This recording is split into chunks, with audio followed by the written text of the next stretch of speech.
அனைவருக்கும் வணக்கம். என் பேர் சுரேகா ராமச்சந்திரன். அனைவரையும் ஆடியோ புத்தகத்திற்கு வரவேற்கிறேன். இன்றைய புத்தகம் கல்கியின் பொன்னியின் செல்வன். இந்த புத்தகத்தில் 5 பாகங்கள் உள்ளன. முதலாவது பாகம் புதுவெள்ளம். வாங்க மக்களே, நாம் இந்த முதலாவது பாகத்திற்குள் செல்வோம். அத்தியாயம் 27. ஆஸ்தான புலவர்கள். பராக் பராக், இதோ வருகிறார்கள் புலவர் பெருமக்கள், கவிஞர் சிகாமணிகள், தமிழ் பெருங்கடலில் கரை கண்டவர்கள், அகத்தியனாரின் வழி வந்தவர்கள், தொல்காப்பியம் முதலிய சங்க நூல்களை கரைத்து குடித்தவர்கள், சிலப்பதிகாரம் முதலிய 50 காவியங்களை தலைகீழாக படித்தவர்கள், தெய்வ தமிழ் மறையான திருக்குறளையும் ஒரு கை பார்த்தவர்கள், இலக்கியம் கண்டதற்கு இலக்கணம் அறிந்தவர்கள், இலக்கணம் கூறியதற்கு இலக்கியம் தெரிந்தவர்கள், தாங்களே சுயமாகவும் கவிப்பாட வல்லவர்கள், அவர்கள் ஒவ்வொருவரும் எழுதிய கவிகள் அடங்கிய ஏட்டுச் சுவடிகள் கோடான கோடி கரையான்களுக்கு பல்லாண்டு உயிர் வாழ்வதற்கு உணவாகும் என்றால் பார்த்து கொள்ளுங்கள். புலவர் பெருமக்கள் அவ்வளவு பேரும் கும்பலாக சுந்தர சோழர் சக்கரவர்த்தியின் சன்னிதானத்துக்கு வந்து சேர்ந்தார்கள். வாழ்க வாழ்க, ஏழுலகம் ஒரு குடையின் கீழ் ஆளும் சுந்தர சோழ மகா சக்கரவர்த்தி வாழ்க, பாண்டியனை சிரம் இறக்கின பெருமான் வாழ்க, புலவர்களை புறக்கும் பெருமான் வாழ்க, கவிஞர்களின் கதியான கருணை வள்ளல் வாழ்க, பண்டித வத்சரலாகிய பராந்தக சக்கரவர்த்தியின் திருப்பேரர் நீடூடி வாழ்க என்று வாழ்த்தினார்கள். கோஷங்களையும் கூச்சல்களையும் சுந்தர சோழர் அவ்வளவாக விரும்பவில்லை. எனினும் அதை வெளியில் காட்டிக்கொள்ளாமல் தமது நோயையும் மறந்து வந்தவர்களை வரவேற்பதற்காக எழுந்திருக்க முயன்றார். உடனே சின்ன பழுவேட்டையர் முன் வந்து, பிரபு, புலவர்கள் தங்களை தரிசித்து மரியாதையை செலுத்திவிட்டு போக வந்திருக்கிறார்களே அன்றி தங்களுக்கு சிரமம் கொடுக்க வரவில்லை. ஆகையால் தயவு செய்து தங்களை சிரமப்படுத்திக் கொள்ளக்கூடாது என்றார். ஆம் ஆம் அரசரக்கரசே, சக்கரவர்த்தி பெருமானே, தங்களுக்கு சிறிதும் சிரமம் கொடுக்க நாங்கள் வந்தோமில்லை என்றார் புலவர்களின் தலைவராகிய நல்லன் சாத்தனார். உங்களையெல்லாம் நெடுநாளைக்கு பிறகு பார்ப்பதில் எனக்கு மிக்க மகிழ்ச்சி. அனைவரும் அமர வேண்டும். சில பாடல் சொல்லிவிட்டு போக வேண்டும் என்றார் தமிழ் அன்பரான சக்கரவர்த்தி. தரையில் விரித்திருந்த ரத்தின ஜமக்காலத்தின் எல்லாரும் உட்கார்ந்தார்கள். அதுதான் சமயம் என்று நமது வீரன் வல்லவராயனும் புலவர் கூட்டத்துடன் கலந்து உட்கார்ந்து கொண்டான். தான் சொல்ல விரும்பியதை முழுதும் சக்கரவர்த்தியிடம் சொல்லாமல் போக அவனுக்கு மனமில்லை. சந்தர்ப்பம் ஒருவேளை கிடைத்தால் சொல்லிவிட்டு போகலாம் என்று எண்ணி உட்கார்ந்தான். இதை சின்ன பழுவேட்டையர் கவனித்தார். அவருடைய மீசை துடித்தது. முதலில் அவனை வெளியில் அனுப்பிவிடலாம் என்று நினைத்தார். பிறகு அவன் அங்கே தம்முடைய கண்காணிப்பில் இருப்பதே நலம் என்று தீர்மானித்தார். எனவே அவனை பார்த்ததும் பார்க்காதது போல் இருந்தார். இந்த புலவர்கள் சென்ற பிறகு அவனை வெளியே அழைத்துச் சென்று அவன் மகாராஜாவிடத்தில் சொன்ன செய்தி என்னவென்பதை நன்கு தெரிந்து கொள்ள விரும்பினார். அபாயம் அபாயம் என்ற அவனுடைய குரல் அவர் காதில் இன்னும் ஒலித்து கொண்டே இருந்தது. புலவர்களே, தமிழ் பாடல்கள் கேட்டு அதிக காலமாயிற்று. என் செவிகள் தமிழ் பாடலுக்கு பசித்திருக்கின்றன. உங்களில் எவரேனும் பாடல் ஏதேனும் கொண்டு வந்திருக்கிறீர்களா என்று சக்கரவர்த்தி சுந்தர சோழர் கேட்டார். உடனே ஒரு புலவர் சிகாமணியை எழுந்து நின்று, பிரபு, உலகப்புறத்தில் தங்கள் திருப்பெயரால் விளங்கும் சுந்தர சோழ பெரும் பள்ளியிலிருந்து அடியேன் வந்தேன். சிவநேசச் செல்வராகிய தாங்கள் பௌத்த மடலாயத்துக்கு நிபந்தம் அளித்து உதவியதை இந்த தமிழகம் எங்கும் உள்ள பௌத்தர்கள் பாராட்டி போற்றுகிறார்கள். தாங்கள் உடல் நோயுற்றிருப்பது அறிந்து முதல் பிஷுக்கள் மிக்க கவலை கொண்டு தங்கள் உடல் நலத்துக்காக பிரார்த்தனை நடத்தி வருகிறார்கள். அந்த பிரார்த்தனை பாடலை இவ்விடம் சொல்ல அருள் கூர்ந்து அனுமதி தர வேண்டும் என்றார்.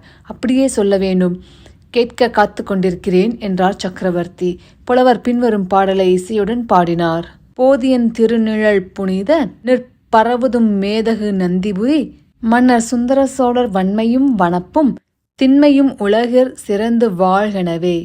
பாடலை கேட்டதும் புலவர்கள் அத்தனை பேரும் நன்று நன்று என்று கூறி தங்கள் பாராட்டுதலை தெரிவித்தார்கள். புத்தர்கள் இவ்வளவு நன்றியுள்ளவர்களா இருப்பது வியப்பு வியப்பு என்றார் ஒரு வீர சைவ கவிராயர். ஆம், அது வியப்பான காரியந்தான். உலகப்புறம் புத்து மடத்துக்கு நான் செய்த சேவை மிக அற்பம். அதற்கு இவ்வளவு பாராட்டு வேண்டுமா என்றார் மன்னர். சக்கரவர்த்தியின் வன்மை திறத்தை அனுபவித்தவர் யார்தான் என்றென்றைக்கும் நன்றி செலுத்தி பாராட்டாதிருக்க முடியும்? இந்திரனும் சூரியனும் சிவபெருமானும் கூட தங்களுடைய வன்மையின் பயனை அனுபவித்திருக்கிறார்கள் என்றார் மற்றொரு புலவர் சிரோன்மணி. சுந்தர சோழர் முகத்தில் புன்னகை தவழ, அது என்ன, இந்திரனும் சூரியனும் சிவபெருமானும் கூடவா? அவர்கள் எதற்காக என்னிடம் நன்றி செலுத்த வேண்டுமாம் என்று கேட்டார்.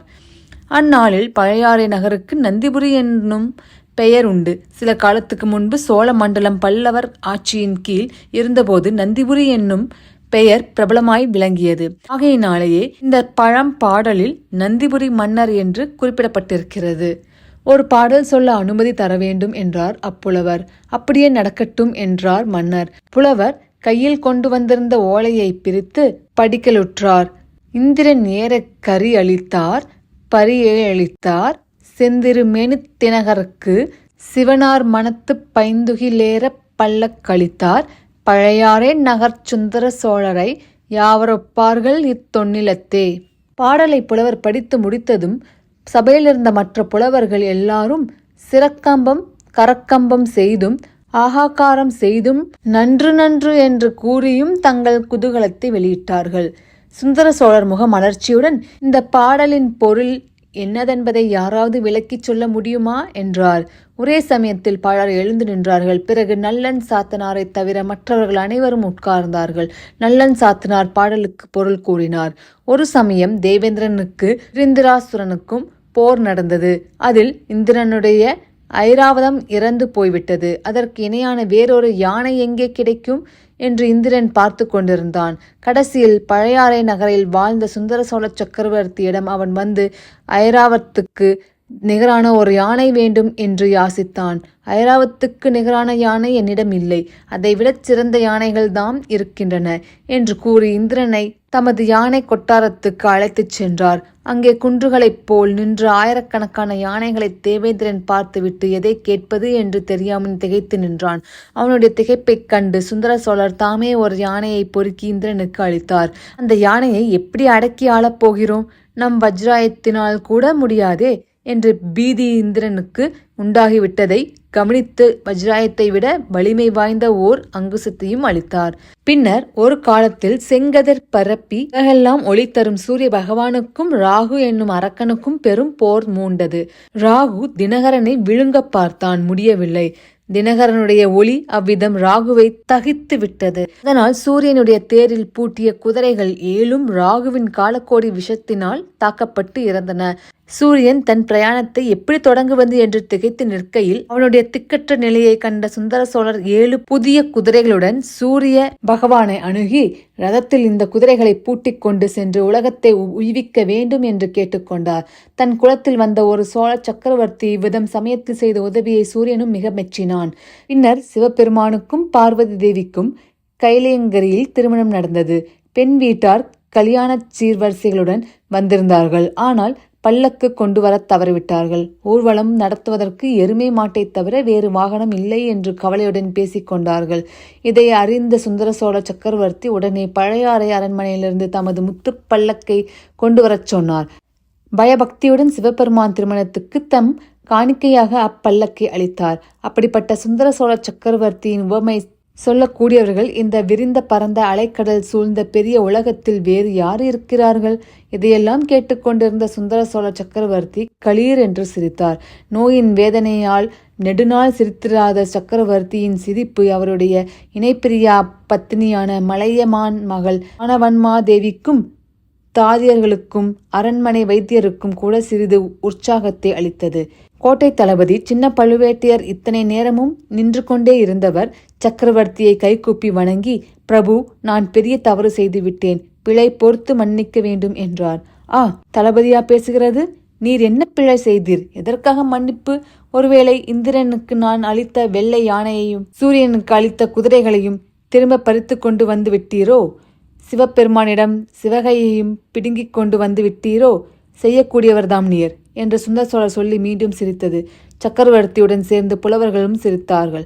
எல்லாரையும் காட்டிலும் அதிகமாக வந்தியத்தேவன் சிரித்தான். அதை சின்ன பழுவேட்டையர் கவனித்து அவனை நோக்கி கடுமையாக ஒரு பார்வை பார்த்தார். உடனே சக்கரவர்த்தியின் பக்கம் திரும்பி பார்த்து கூறினார், அரசர்க்கரசே, நான் செய்த பிழை இதுதான். இத்தனை காலமும் நான் இவர்களைப் போன்ற புலவர் சிகாமணிகளை தங்களிடம் வரவிடாமல் தடை செய்து வைத்திருந்தேன். அரண்மனை மருத்துவர் சொற்படி செய்தேன். ஆனால் இப்போது அது பிழை என்று உணர்கிறது. இந்த புலவர்கள் வரவினால் தங்கள் முகம் மலர்ந்தது. இவர்களுடைய பேச்சை கேட்டு தங்கள் வாய்விட்டு சிரித்தீர்கள். அந்த குதூகலம் சிரிப்பின் ஒளியை கேட்டு உடைய பிராட்டியின் முகமும் தாதியின் முகங்கள் மலர்ந்தன.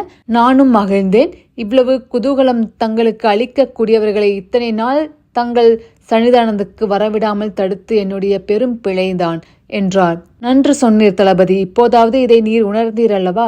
வைத்தியர் சொல்லுவதை கேட்க வேண்டாம், புலவர்கள் வருவதை தடுக்க வேண்டாம் என்று உமக்கு நான் அடிக்கடி சொன்னதன் காரணம் தெரிகிறதா அல்லவா என்றார் சக்கரவர்த்தி. அரண்மனை வைத்தியர் எழுந்து கைகூட்டி வாய் புதைத்து ஏதோ சொல்லத் தொடங்கினார். அதை சுந்தர சோழர் சட்டை செய்யாமல் புலவர்களை பார்த்து, இந்த அருமையான பாடல் பாடிய புலவர் யார் என்று உங்களிடம் யாருக்காவது தெரியுமா? தெரிந்தால் சொல்ல வேண்டும் என்றார். நல்லன் சாத்தனார், அரசர்க்கரசே, அதுதான் தெரியவில்லை. நாங்களும் அதை கண்டுபிடிக்க முயன்று கொண்டேதான் இருக்கின்றோம். கண்டுபிடித்து அந்த மாபெரும் புலவருக்கு கவி சக்கரவர்த்தி என்ற பட்டம் சூட்டவும் சிவகையில் ஏற்றி அவரை நாங்கள் சுமந்து செல்லவும் சித்தமாயிருக்கிறோம். இதுக்காரும் எங்கள் முயற்சி பலன் அளிக்கவில்லை என்று சொன்னார். அதில் வியப்பு ஒன்றுமில்லை. 4 வரி கொண்ட பாடலில் இவ்வளவு பெரும் பொய்களை அடக்கக்கூடிய மகா கவிஞர் தமது பெயரை வெளிப்படுத்தி கொண்டு முன்னர் விரும்ப மாட்டார்தாமே என்று மகாராஜா கூறியதும் புலவர்களின் திருமுகங்களை பார்க்க வேண்டுமே. ஒருவர் முகத்திலாவது ஈ ஆடவில்லை. என்ன மறுமொழி சொல்வது என்றும் அவர்களுக்கு தெரியவில்லை. இந்த நிலைமையில் நமது வந்தியத்தேவன் துணிச்சலாக எழுந்து, பிரபு, அப்படி ஒரே அடியாக பொய் என்று தள்ளிவிடக்கூடாது. இல்லாத விஷயத்தை சாதாரண பாமர மக்கள் சொன்னால் அது பொய். ராஜாங்க நிர்வாகத்தில் ஈடுபட்டவர்கள் அவ்விதம் சொன்னால் அது ராஜதந்திர சாணக்கியம். கவிகள் அவ்வாறு கூறினால் அது கற்பனை, அணி அலங்காரம், இப்பொருள் உவமை என்றான். புலவர்கள் அத்தனை பேரும் அவன் பக்கமாக பார்த்து நன்று நன்று என்ற உற்சாகத்துடன் பறித்தார்கள். சக்கரவர்த்தியும் வந்தியத்தேவனை உற்று நோக்கி, ஓ, நீ காஞ்சியிலிருந்து ஓலை கொண்டு வந்தவன் அல்லவா? கெட்டிக்கார பிள்ளை, நன்றாக என்னை மடக்கிவிட்டாய் என்றார். பிறகு சபையை பார்த்து, புலவர்களே, பாடல் மிக அருமையான பாடலாக இருந்தாலும் அதை பாடியவரை கண்டுபிடிக்க வேண்டிய சிரமமும் அவருக்கு கவி சக்கரவர்த்தி என்னும் பட்டமும் சூட்ட வேண்டிய அவசியமில்லை. இதை பாடிய புலவரை எனக்கு தெரியும். ஏற்கனவே அவருடைய சிரசின் பேரில் தூக்க முடியாத கனமுடைய சோழ சாம்ராஜ்ய மணி மகுடம் உட்கார்ந்து அழுத்தி கொண்டிருக்கிறது. புவி சக்கரவர்த்தி, திரிபுவன சக்கரவர்த்தி, ஏழுலக சக்கரவர்த்தி என்னும் பட்டங்களையும் அந்த கவிராயர் சுமக்க முடியாமல் சுமந்து கொண்டிருக்கிறார் என்றார் சுந்தர சோழர். இதை கேட்ட புலவர்கள் அத்தனை பேரும் சிறியக்கடலில் மூழ்கி தத்தளித்தார்கள் என்று கூறினால் அதை வாசகர்கள் பொய் என்று தள்ளிவிடக்கூடாது. ஆசிரியரின் கற்பனை, அணி அலங்காரம், இப்பொருள் உவமை என்று இவ்விதம் ஏதாவது ஒரு வகை இலக்கணம் கூறி ஒப்புக்கொள்ளத்தான் வேண்டும். இத்துடன் அத்தியாயம் 27 நிறைவுற்றது.